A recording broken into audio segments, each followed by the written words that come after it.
Hi everyone, welcome to episode 2 of the Pro series, presented by Metropolitan Floors. Moisture testing your wood subfloors.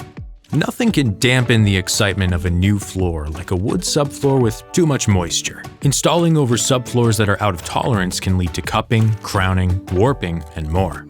But with a bit of vigilance and proper testing, you can avoid these issues.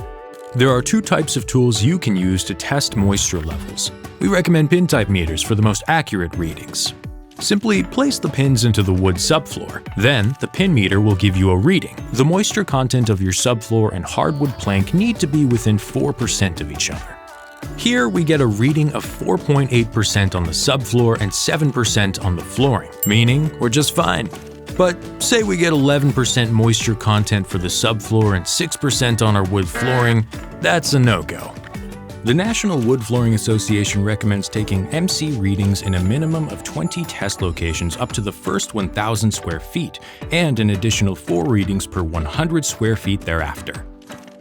Ensure you document every reading you take. The inspector will likely ask for it, and you're covered should anything go wrong in the future. Some installers will even take photos of readings for an added layer of assurance.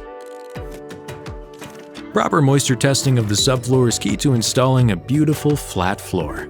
Of course, once it's installed, there's bound to be a little moisture now and then. That's it for today. Thanks for watching and happy installing.